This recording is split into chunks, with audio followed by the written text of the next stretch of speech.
Watch the moment a law professor tries to defend calling the Constitution a homicide pact, and Kennedy isn't having it. Professor Franks, let me ask you, I listened to your and Ms. Hemingway's testimony and Professor Turley's, so I got part of it.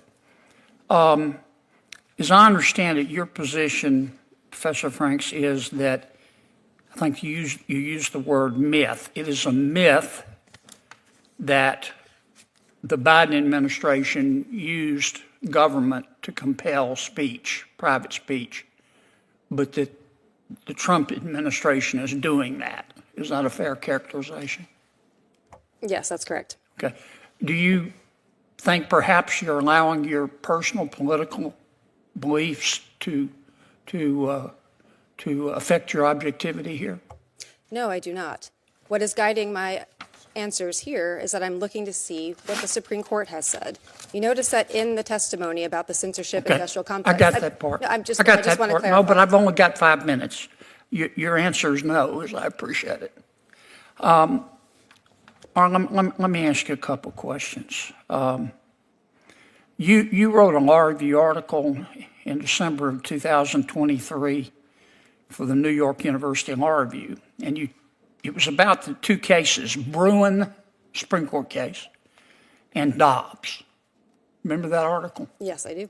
Okay. In this article, you said,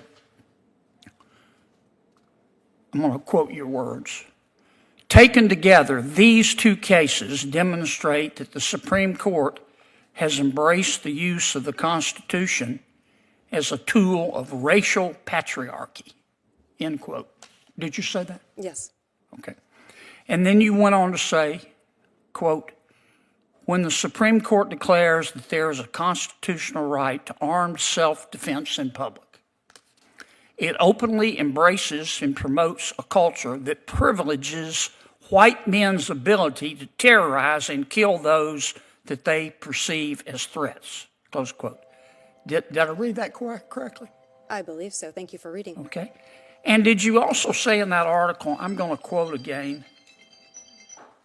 quote, "by simultaneously expanding white men's right to kill and constricting women's right not to die, this Supreme Court," referring to the current United States Supreme Court, "has turned the Constitution into a homicide pact as well," close quote. Did you write that? That sounds like me. Okay.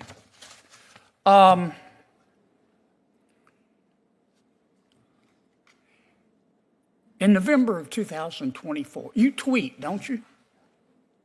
I'm not sure what the current terminology is for it, but yes, I am sometimes on the social platform that was formerly known as Twitter. Yeah, you're on a lot, aren't you?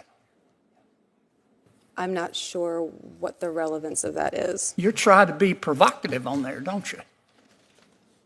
Again, I'm not sure what the relevance Well, of this question is. let me show you the relevance. On November 7th, 2024, from your tweet, here's one of your tweets at 2:41 p.m., quote, "The majority of Americans hate women. The majority of Americans hate women more than they love anything, including democracy," close quote. Did I read that correctly? I am not sure what this has to do with the subject matter of this Did hearing. you say it? I do not have those words in front of me. I probably said something along those lines, but Yeah, what is you the said it. relevance of Here that it to is, this big as hearing? Dallas, right there. Yes. But your political beliefs don't impact your feelings about President Biden or President Trump. I don't have feelings about either of them. What I have Sounds is to me doctrine. like your favorite feeling is anger. Let me ask you this. You issued another tweet. This was in May of 2022. You've just been tweeting up a storm. You said, quote, "There's a reason why the conservative-dominated Supreme Court thinks the Constitution does not contain a right to an abortion, but is convinced that it contains an individual right to possess firearms. And that reason is white male supremacy," close quote. Did I read that correctly? Is there a question in this? Did I read that correctly? That's Is there my a question that is relevant to this hearing? Did I read that correctly? Do you really think that the United States Supreme Court, you're an officer of the court, is guided by white male supremacy? I believe that the First Amendment prohibits the president Did you and other say state that? officials for punishing people for Did their you honestly say that, Professor? I And you believe expect us, that the First as a Amendment, Democratic witness, to take you seriously? Are you kidding me? I believe that you should take You the First heard of Amendment curb your seriously, sir. enthusiasm? Here's my saying, curb my nausea.